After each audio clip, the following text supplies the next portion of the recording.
Avant que la vidéo commence, je vais vous passer quelques images de la première étape arrivant à Cotteret, à laquelle je n'ai pas pu assister, et pour ceux qui le souhaitent, la remise des maillots sera disponible en intégralité en cliquant sur le lien en description. Bon visionnage!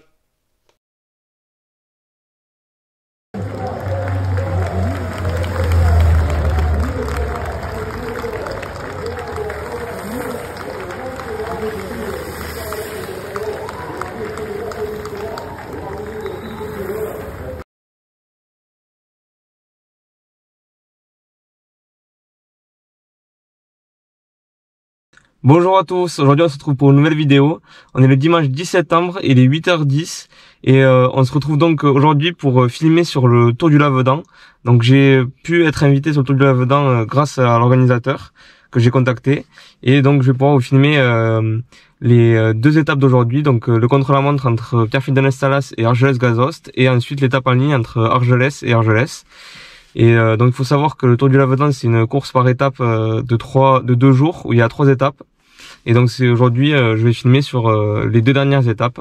Donc pour le contre-la-montre je vais voir un peu à l'arrivée au départ. Et pour la course en ligne du coup je vais être au sein de la première voiture de mécanicien. Donc je vais être au plus près des échappés du peloton. Allez, c'est parti! Bonjour Etienne, du coup, est-ce que tu peux nous présenter le Tour du Lavedan et ton rôle au sein de ce dernier? Mais oui, c'est une classique chez nous, ce Tour du Lavedan. On organise ça chaque année. On a énormément d'équipes qui sont sur ce tour, à peu près 25 équipes, avec 11 départements représentés. On a dû refuser 7-8 équipes, on est arrivé à plus de 200 coureurs. On a 150 coureurs, on limite 150 coureurs parce que les circuits sont sur des routes un peu étroites, donc il est difficile de mettre plus de peloton plus important. Voilà, pour la sécurité. La sécurité ouais, des coureurs. Voilà. Du coup, c'est une course UFOLEP, c'est ça? Voilà, c'est sous l'égide du UFOLEP qu'on organise ça. Et, mais il y a beaucoup de coureurs voilà, qui sont très expérimentés. On a des champions, champions Occitanie, champions de France UFOLEP. Donc c'est assez relevé comme niveau. Au niveau du niveau de tout ce tour. Et ouais. Ce qui est bien, c'est que c'est assez rare, c'est une course par étape, UFOLEP. Oui, alors c'est vrai qu'ici sur le département 65, on a des courses en ligne sur une étape. Et il y a le Tour du Madiran qui se fait sur 2 étapes. Et voilà, sur 3 étapes, voilà, on est un des rares clubs qui organise ça, mais c'est très lourd au niveau organisation et c'est très prisé par les coureurs parce que voilà, c'est rare. C'est une ambiance un peu différente, quoi. Du coup, quel est ton rôle au sein de Tour de Lavedan? Le rôle il est multiple comme beaucoup dans l'organisation ici. Moi je suis devant les coureurs pour la voiture de sécurité. D'accord. Avec les motards donc, qui ouvrent la route, qui font la sécurité devant, et moi je suis juste devant les coureurs pour la sécurité. Et après on est là sur les protocoles, on est là sur la logistique, on a fait donc, le repas au lycée ici ce midi. Là donc il faut convoquer aussi les partenaires pour remettre les maillots. Il y a des remises donc à chaque étape. Ouais. Donc on essaye d'avoir le maximum de partenaires, des partenaires qui sont nombreux pour ce tour. Et donc voilà, c'est essayer d'organiser au mieux comme on fait chaque année. Voilà. Merci beaucoup Etienne. 5, 4, 3, 2, 1, top! Allez!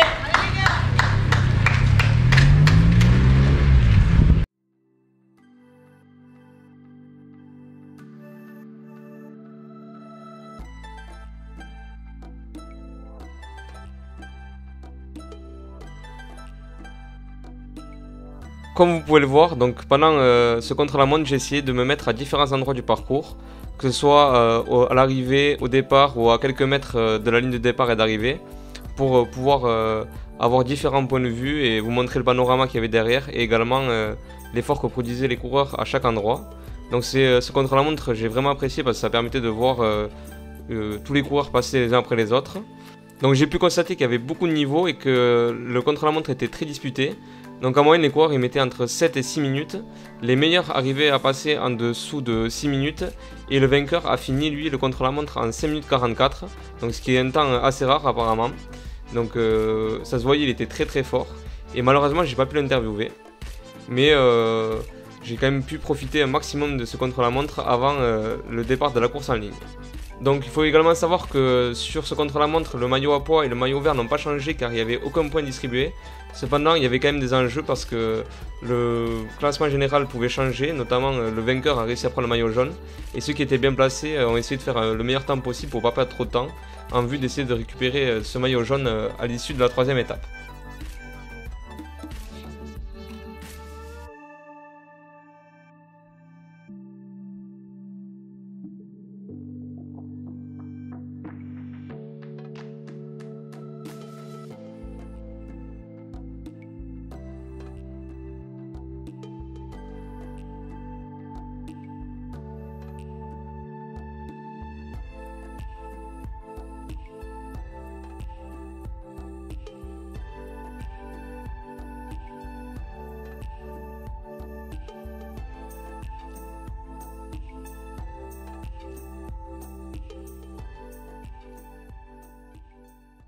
Du coup, tu peux m'expliquer, Étienne, comment ça marche, le parcours, comment on protège les coureurs tout au long de la course?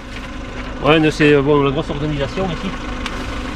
Voilà, on a la liste donc, des signaleurs, 30-35 signaleurs sur le circuit. D'accord. Voilà, qui sont identifiés par des numéros pour bien identifier. Voilà, donc là, on a le descriptif de la course aujourd'hui. Il y a 3 tours. Donc c'est des signaleurs qui vont être présents sur le passage des 3 tours des coureurs. D'accord. Et donc la sécurité, 35 signaleurs et on a une douzaine de motards qui font la sécurité devant, qui prennent en place les échappés, le peloton derrière et des petits groupes. Voilà, pour protéger au maximum les coureurs. D'accord. Voilà, donc on attend toujours des signaleurs parce qu'on a des défections dernière minute. Donc on fait des coups de fil pour essayer de récupérer les derniers signaleurs pour garantir la sécurité pour tous. Voilà. Donc c'est identifié par voilà, ils ont des points de positionnement de chaque signaleur. Oui. Avec l'emplacement du signaleur, le rond-point et les heures de passage des 3 courses. D'accord. Les 3 tours. Voilà. Merci beaucoup. Bonjour. Donc là je suis avec Daniel, mon chauffeur aujourd'hui. Donc je vais le laisser parler et il va vous dire son rôle au sein de la course aujourd'hui. Donc bonjour, mon rôle aujourd'hui sur la course, je suis là pour faire le dépannage neutre à l'avant-course ainsi que la prestation de radio-course. Donc voilà, tout simplement. Donc c'est toi qui vas dépanner les coureurs un peu comme la voiture Mavic sur le Tour de France? C'est ça, tout à fait. Tout à fait. Et sur l'avant-course, donc dès que l'échappée à 30 secondes d'avance, je passe derrière les coureurs et je dépanne et je ravitaille aussi les coureurs. J'ai quelques bidons pour ravitailler au cas où. Jusqu'à ce qu'ils aient une minute passée pour que leur DS remonte si les DS veulent bien remonter. D'accord. Donc voilà. Bon, merci beaucoup. De rien. Donc le départ a été lancé à 15 h du casino d'Argelès-Gazost et dès le début il y a eu des tentatives d'échapper mais qui cependant ont été vaines parce que le peloton contrôlé et également un coureur contrôlé fortement et ce coureur c'était Corentin Bonnard. En effet, il contrôlait parce qu'il était très bien classé au classement du maillot à pois. Il était le porteur. Et s'il passait en tête du premier GPM, il pouvait être assuré de porter ce maillot à pois à l'issue du Tour de l'Avedan. Donc il a contrôlé lors des 15 premiers kilomètres jusqu'à Préchac. Donc Préchac qui était l'endroit où se situait le classement de la montagne. Et il a tout fait pour essayer de le remporter. Ce qu'il a réussi à faire et donc il a pu repartir avec le maillot à pois, donc vous aurez l'occasion de le voir interviewé à la fin de la vidéo. Donc là à l'instant on peut voir que le premier groupe d'échappés a réussi à se former, Donc ils ont vite pris de l'avance, ils ont pris 30 secondes, donc on a pu passer derrière eux avec la voiture. Donc il était composé de 2 coureurs de Bagnères et 2 coureurs de Pierrefitte de Nestalas et un coureur de la Bicicleta. Donc il faut savoir qu'au début il n'y avait qu'un seul coureur de Pierrefitte de Nestalas qui était Edgar Dumas. Et il a été rejoint par son camarade du coup Jérémy Arla qui a réussi à boucher 20 secondes sur le groupe d'échappés. Donc après vous allez voir à l'image, je donne le temps aux échappés. Donc à ce moment là ils ont déjà presque 1 minute d'avance. Il faut également savoir que du coup cette échappée elle a mis pas mal de temps à se former, donc environ aux alentours du 25e kilomètre, et elle a pu prendre 30 secondes d'avance lors du premier passage sur la ligne, donc à 30 km de parcouru. Là à l'image ils sont dans le deuxième passage du seul Grand Prix de la montagne de ce circuit qui est la côte de Préchac. Et il faut également savoir qu'il y avait une deuxième côte qui était la côte de la Carrière, qui elle n'était pas répertoriée mais qui était cependant également assez longue. Donc c'est aussi dans cette partie que l'échappée s'est formée lors du premier tour. On va désormais revenir à la composition de l'échappée. Donc dans cette dernière vous connaissez déjà 2 coureurs qui sont les 2 coureurs de Pierrefitte de Nestalas. Donc pour le coureur de la Bicicleta il s'agissait de Johan Trémoulet. Et pour les 2 coureurs de Bagnères de Bigorre, le premier était Jonathan Gendreville. Et le deuxième était Bertrand Coumet, le vainqueur sortant du Tour du Lavedan, qui espérait remporter une deuxième fois ce Tour du Lavedan. Il faut aussi savoir que Bertrand Coumet était le mieux placé au général dans cette échappée, avec 18 secondes de retard au général sur le maillot jaune. Donc si l'échappée arrivait au bout, c'était lui qui allait remporter le classement général. Donc on va voir si ça a été le cas ou pas. Et donc là à ce moment là l'échappée elle avait déjà 2 minutes d'avance sur le peloton. Et tout au long de la course, les coureurs n'ont cessé de gagner de l'avance. En effet, l'écart est même monté jusqu'à 2045 à un moment, avant de redescendre dans les derniers kilomètres de course, car le peloton a décidé de s'organiser tous ensemble. Et cet écart-là est descendu donc à 2 minutes. Donc, ce qui fait que la victoire allait se jouer devant et également la victoire au général. Donc vous allez cependant voir que les coureurs n'étaient donc plus que 4. En effet, le coureur de Bicicleta a lâché à quelques kilomètres de l'arrivée suite à des crampes. Et donc on retrouve à l'avant les 2 coureurs de Pierrefitte et les 2 coureurs de Bagnères de Bigorre, qui en fait se connaissent très bien car ils courent souvent ensemble, et ont décidé donc de collaborer ensemble, ce qui a permis à Bertrand Coumet de remporter le maillot jaune, donc le général, et en échange donc le club de Pierrefitte de Nestalas a pu remporter la victoire avec Edgar Dumas, le maillot vert avec Jérémy Arla, et être la meilleure équipe au classement de ce Tour de Lavedan, grâce à leur bon placement au général. Et Jonathan Gendreville, lui, a quand même pu finir 3e au classement du meilleur sprinter. Donc à l'instant, vous pouvez voir l'échappée franchir la ligne d'arrivée, donc avec 2 minutes d'avance sur le peloton. Donc l'écart a diminué, passant de 2045 à 2 minutes. Et ce qui m'a permis de pouvoir descendre de la voiture et de pouvoir assister à l'arrivée du peloton, où il y avait encore beaucoup d'éléments. Et bien sûr, dans le peloton, les coureurs ont fait le sprint pour avoir le meilleur placement possible à l'arrivée. Et juste après, vous allez avoir l'interview du chef des motards, ainsi que l'interview des différents maillots distinctifs et du vainqueur de l'étape. Je voulais savoir quel était votre rôle au sein de la course et comment le réalisez-vous? Bien, moi je coordonne la sécurité entre les signaleurs et les motards. Donc je prépare une grille de postes à surveiller, et ensuite en priorité je mets les signaleurs, et quand on a un manque de signaleurs on met un motard en relais. Ça c'est le premier point pour les carrefours, les ronds-points et les points sensibles. Ensuite il y a une deuxième fonction des motards, c'est au niveau de la course de faire garer les véhicules qui arrivent en sens inverse, donc les faire garer de manière fixe, c'est-à-dire qu'ils soient à l'arrêt. Dans la bulle c'est-à-dire entre la voiture ouvreuse et la voiture balai, en fait on ne doit pas avoir de véhicule mobile. Voilà, en quelque sorte, mon rôle, je coordonne tout ça avec l'appui des présidents et de tous les membres du bureau de l'UCM. Et sur une course comme ça, il y a combien de véhicules moto? Alors aujourd'hui, on avait 14 motos. 14 motos, et ensuite parmi ces 14 motos, une s'occupait de la gestion de la course auprès des... ça s'appelle selon la voiture pilote, elle s'occupe de l'information auprès des directeurs sportifs. Et nous, en fait, aussi, ce qu'on a en appui, on a une radio qui est assez spécifique pour la sécurité course, où on peut dialoguer entre la voiture ouvreuse et les motards. Merci beaucoup. Avec plaisir. Du coup, comment t'as senti cette étape? Comment ça s'est déroulé? C'était cool. Ce matin, après le chrono, c'était un peu compliqué. J'aime pas trop le plat, donc voilà. Et après, là, cet après-midi, avec toutes les bosses qu'il y avait, c'était à mon avantage. Après, on était avec des copains, donc forcément, ça s'est bien entendu. Et avec Jérémy du club, on connaît très bien les routes. Donc, on s'est entendu super bien sur le final. Et voilà, ça a donné ce bon résultat. C'est toi qui est revenu à rencontre Non, c'était Jérémy. D'accord.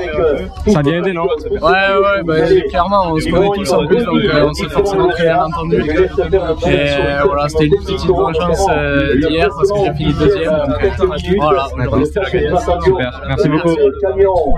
Comment t'as senti l'étape? Ça s'est bien passé? L'étape, ça s'est plutôt bien passé. Bon, je m'attendais pas à ce que ça sorte aussi vite. On s'est retrouvé à 5 coureurs devant. Il y avait un coureur qui passait pas, mais on était deux clubs représentés avec deux coureurs, Vanir et Pierre Fit. C'est très bien entendu. Derrière, les écarts sont montés petit à petit jusqu'à arriver à 2 minutes où on y a vraiment cru. Après, il a fallu mettre plein gaz jusqu'à l'arrivée pour remporter ce général. Il te manquait combien de temps? J'avais 18 secondes de retard. Donc, on arrive avec, je pense, plus de 2 minutes. Donc, c'était largement confortable. Et on s'est fait mal, mais c'était une belle après-midi. Donc, tu constates ton titre? C'est ça. Je pensais, j'étais pas forcément des plus confiants vu mon état de forme hier où j'ai souffert de la chaleur, mais je suis vraiment content du résultat. Bravo. Merci beaucoup. Au revoir. Du coup, Corentin, j'ai vu que tu avais bataillé en début d'étape pour conserver ton meilleur poids. Comment tu as vécu ça? L'objectif c'était clairement Bertrand de toute façon, parce que par rapport au poids, je savais que s'il finissait devant moi au premier tour, après j'aurais dû batailler les 2 autres tours pour avoir les points, et en sachant que si j'étais devant lui dès le premier tour, c'était fini, c'était plié par rapport au point. Donc c'est pour ça que tu as bataillé, J'ai tout donné dans la montée de Préchac pour pouvoir avoir le maillot, le conserver. Et hier, c'était difficile dans la montée à Cotteret, ouais. Ben, je pars seul au pied de Cotteret avec le groupe d'échappée avec qui j'étais. Et j'ai tout donné, et arrivé au grimpeur, je commençais à exploser, j'ai crampé. Donc voilà, j'ai essayé, j'aurais aimé aller jusqu'au bout, mais bon, c'est le jeu, c'est le vélo. Tu repars avec quand même le maillot, c'est ça le plus important? C'est ça, ouais, c'était mon objectif avant de venir, c'était le grimpeur, parce que je savais que j'avais pas les jambes pour le général. D'accord, bon, merci beaucoup. Alors, t'es content d'avoir ce maillot vert? C'était dur aujourd'hui ou pas? Oui, dur aujourd'hui. On est sortis les deux de Bannière, les deux de Pierre Fit. On a bien collaboré à 4, on a vite fait le trou. On a tenu jusqu'au bout, ça fait plaisir. Et oui, voilà, une belle récompense. Ça récompense un travail individuel et surtout un travail d'équipe et tout au long de la saison. Une belle récompense. Merci beaucoup. Merci à toi.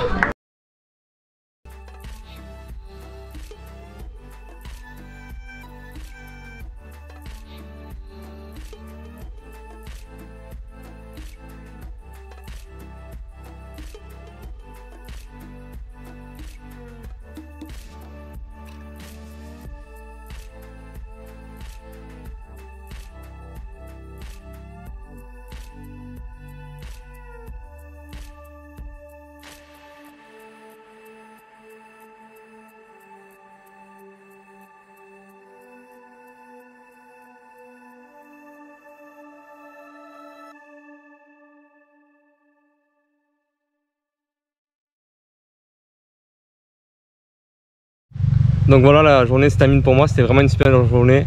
C'était la première fois que j'avais l'occasion de venir sur une course à étapes, que ce soit UFOLEP, même une course, et vraiment d'être à l'intérieur, c'était vraiment super. J'ai pu découvrir comment ça fonctionnait, que ce soit avec Étienne, avec Daniel ou même avec les motards, c'était vraiment super. Je remercie d'ailleurs vraiment Daniel parce que dans la voiture c'était un super moment avec lui, on était au plus près des coureurs, on a pu communiquer les temps à l'échappée comme vous avez pu voir et vraiment c'était super à vivre. Et je remercie également tous les coureurs qui ont accepté que je les interviewe et je leur souhaite de très bons résultats par la suite et voilà. Donc merci beaucoup à tout le monde, à l'Union Cycliste Lavedan d'avoir accepté sur la course et de m'avoir laissé filmer et j'espère pouvoir faire d'autres courses à l'avenir. Voilà. Allez, je vous dis à très bientôt pour une nouvelle vidéo. Bye bye.